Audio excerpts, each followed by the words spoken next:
Hey everyone, it's Eric with FirearmTutorials.com, and today we're going to talk about the GS Customs swage unit for the XL650. This is an upgrade created by a company called GS Customs that integrates these components into the Dillon 650 and basically eliminates the need for the super swage. You see here there's three main components of it.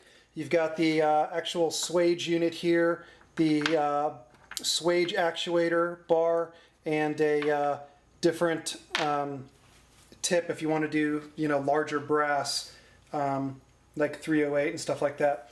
So let's take a look at the install process. It's pretty simple, and you'll get a good look at how the swage unit actually works.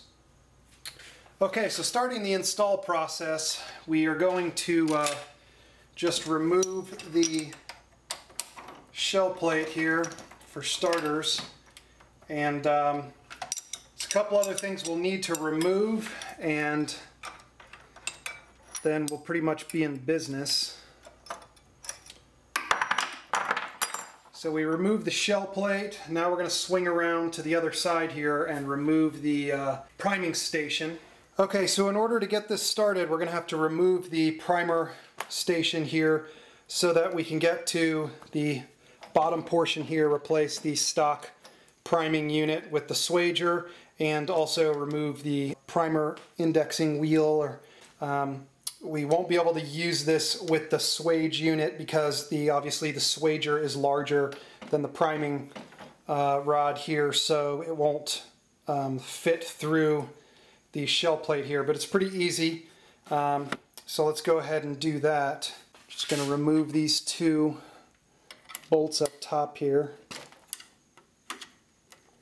Now the important thing to remember here is that we want to keep everything but the plate here. We'll still need this arm here to properly index the cases into the second station so that they are aligned properly with the swaging unit from underneath. The key here is to get everything lined up correctly. So we're going to remove this. Now as you can see, we've got the stock priming unit here, which will be replaced by the actual swage unit. Okay, so from the underneath here, I'm going to remove the live priming catch here. It's kind of in the way, and we'll need to get rid of it here to get to the priming system so that we can replace it with the swage unit. Alright, so once that comes out, you see the stock primer here. We're going to use a number 14 metric wrench to loosen that. We're going to remove the original Dillon priming actuator here. We're going to reuse these screws, so set those off to the side. Now when we replace this with the GS Customs priming actuator, you'll never have to reuse this again. The one that comes with it is fine for both swaging and priming. So here it is, we just set it right in place and just reapply the screws. Now this swage unit has a pretty hefty spring on it, so it's going to apply a little more force than the standard stock unit, so you want to make sure that these screws are tight. You don't have to go overboard with them, but just make sure that they're tight because you don't want this moving at all.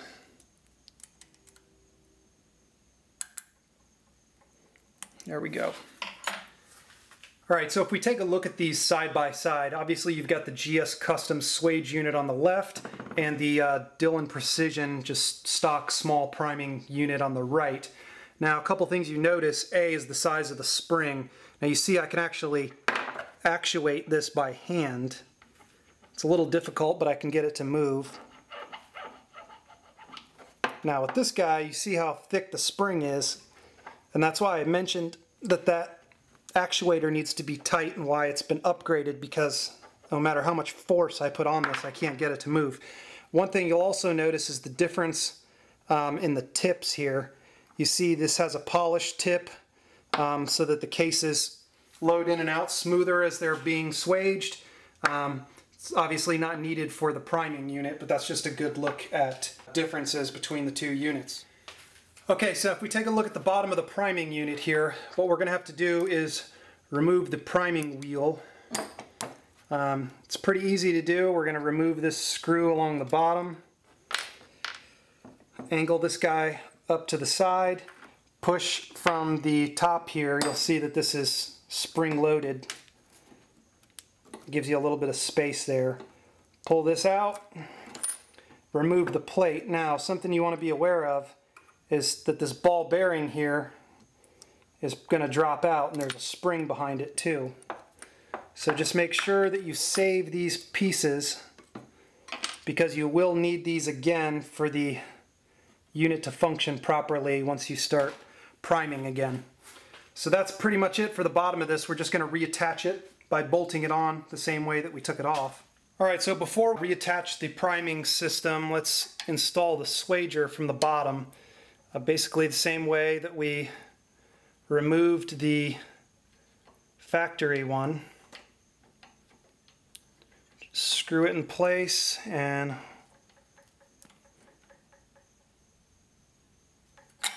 there we go. Alright, so now that we've got it installed from the bottom, just check that it functions properly.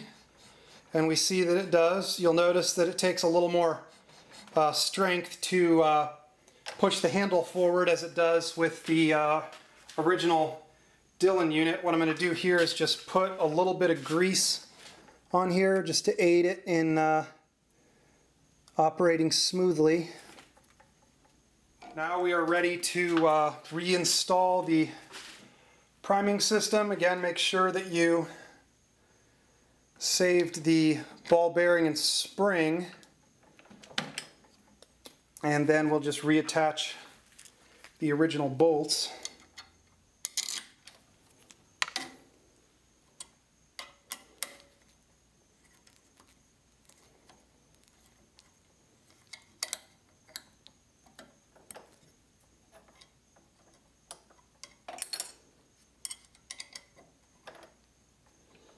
Go, just make sure those are tight. That's pretty much it, guys. Our last step is to reinstall the shell plate and check for proper function.